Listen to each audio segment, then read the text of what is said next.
When audiences tuned into Three's Company in the late 1970s, what they saw looked like harmless fun, pratfalls, innuendo, misunderstandings, and a sitcom trio whose chemistry was undeniable. John Ritter's Jack Tripper was the clown prince of slapstick. Suzanne Summers' Chrissy Snow was the dizzy blonde whose innocence doubled as both punchline and charm. And Joyce DeWitt's Janet Wood, the grounded brunette, and kept it all from spinning out of control. But behind the canned laughter, there was tension about money, about respect, and about what it meant to be a woman on network television at the time. Ritter was always going to be the star. Summers became the breakout sex symbol. And Joyce DeWitt, she was the steady hand who knew her worth, even if executives didn't. One day, in the middle of this tug of war, she came across a line of dialogue so offensive to her sense of integrity that she told the producers she wouldn't say it, not even if they held a gun to her head. It sounds dramatic, and it was. Yet this one moment tells us more about DeWitt's principles, the chauvinism of 1970s TV, and the delicate balancing act of sitcom stardom than any tabloid scandal could. To understand why Joyce drew her line in the sand, you have to understand the circus of Three's Company. When Three's Company premiered in March 1977, it was already a gamble. Based on the British series Man About the House, the premise revolved around a man sharing an apartment with two single women in Santa Monica, California. Their landlord, scandalized by the arrangement, only agreed because he believed the man was gay. In an era when homosexuality was still taboo on American network television, this was edgy. Too edgy, some thought, but audiences loved it. Within weeks, the show was pulling in millions of viewers. By the end of its second season, it was a ratings juggernaut. It had something for everyone: slapstick humor for kids, cheeky sexual innuendo for adults, and the allure of watching attractive people bumble their way through misunderstandings. Yet the tone that made the show so popular was also its Achilles heel. It was, by design, a bawdy farce. Scripts leaned heavily on double entendres, near misses, and the kind of suggestive humor that got by censors because no one ever said anything explicitly dirty. Jack falling into bed with someone by accident, Chrissy misunderstanding innuendo, Janet scolding the both of them. It was formula, but it worked. From the beginning, John Ritter was positioned as the anchor. He was handsome enough to be a leading man, goofy enough to be the clown, and had the physical timing of a vaudevillian. Executives saw him as the face of the show. Suzanne Summers quickly became the breakout sex symbol, her dumb blonde persona both beloved and controversial as it grew broader with each season. And Joyce DeWitt, she wasn't glamorous like Summers or showy like Ritter, but she was essential. Janet was relatable, smart, down to earth. She was the character audiences could actually imagine being friends with. DeWitt often joked that Janet was the one who had to keep the apartment from burning down. She didn't always get the flashiest plots, but she made the show believable. Still, the imbalance was clear in paychecks and publicity. Ritter was always first in line for raises. Summers became a media sensation. DeWitt often found herself overlooked. That didn't mean she was a pushover. Early in the series, DeWitt proved she had a backbone. During season 3, the cast negotiated for raises. Everyone was promised one, until the network, trying to play hardball in its negotiations with Norman Fell and Audra Lindley for the Roper spinoff, suddenly revoked Joyce's. It was a ploy, a way of showing the other actors that not everyone was being rewarded. To Joyce, it was a betrayal. She had worked just as hard, and her raise had been agreed upon.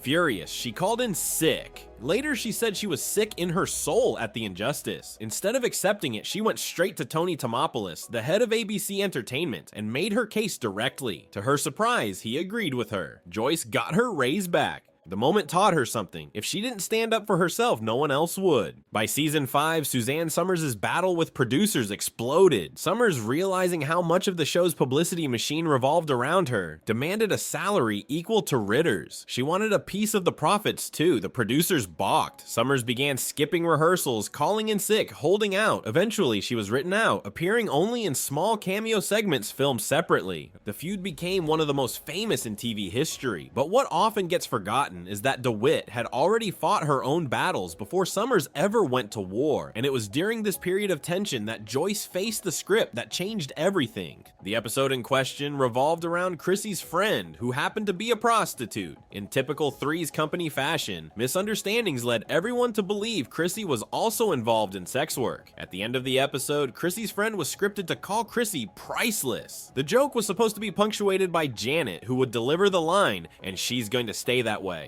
On the surface, it was just another gag, but Joyce hated it. To her, it wasn't funny. It was mean. Earlier in the episode, Janet had shown kindness toward the friend. To turn around and pass judgment at the end made no sense. It reduced Janet to a hypocrite, and it demeaned both Chrissy and her friend. Joyce argued all week that the line didn't fit. John Ritter, ever the team player, even offered to take the line himself, recognizing that it didn't suit Janet's character, but the producers refused. They wanted Janet to say it. Finally, during the last dress rehearsal, one of the producers asked her, again, what her problem was with the line. After days of repeating herself, Joyce snapped. She leaned back, took a deep breath, and said, "You can come out with a gun during the 5:30 show and hold it to my head, and I still won't say that line for you. Is that clear enough?"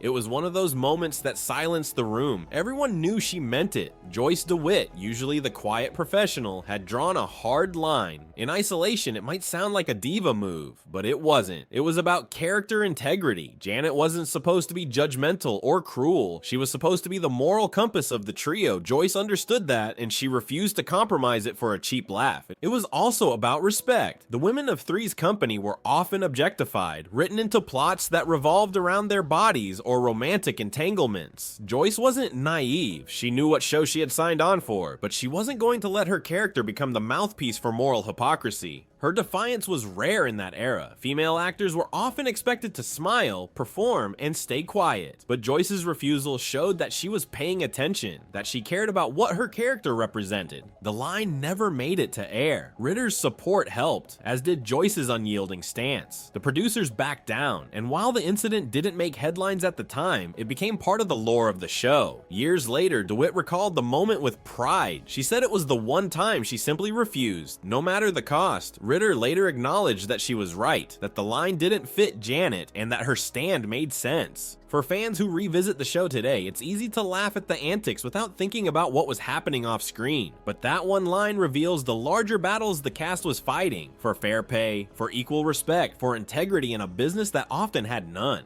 The irony is that while Suzanne Summers became infamous for her salary war, Joyce's own defiance has been largely forgotten, yet in some ways the two women were fighting parallel battles. Summers fought for money and recognition. Joyce fought for respect and authenticity. Both were pushing back against a system that undervalued them. Joyce would later express frustration that Summers didn't recognize how chauvinist the network was, that they would never cave to her demands. But she also never judged her too harshly. Both women were doing what they thought they had to do. Today, when people remember Three's Company, they usually talk about Ritter's pratfalls or Summers' blonde bombshell persona. Joyce DeWitt often gets less attention, but in many ways, she was the heart of the show. Janet wasn't the flashiest character, but she was the most real. She was the one viewers related to, the one who gave the show grounding. And Joyce's refusal to compromise Janet's integrity is part of why Janet still resonates. Television in the late 70s wasn't kind to women who demanded respect, but Joyce carved out her space anyway. She stood her ground, and in doing so, she left a mark that went beyond ratings or punchlines. The story of the one line Joyce DeWitt refused to say might seem small in the grand scheme of Hollywood history, but it's not. It's a snapshot of a larger struggle, about sexism, about respect, about the integrity of characters that millions of people welcomed into their homes each week. Joyce wasn't loud about it. She didn't wage war in the press or demand headlines. She simply said no. And in an industry where women were often told to be grateful for what they got, that refusal was revolutionary. For Three's Company fans, it's another reminder that the show's biggest laughs came from three very different personalities, on screen and off. Ritter was the star, Summers was the sensation, and Joyce DeWitt, she was the one who wouldn't back down, even if it meant risking everything, even if it was just one line.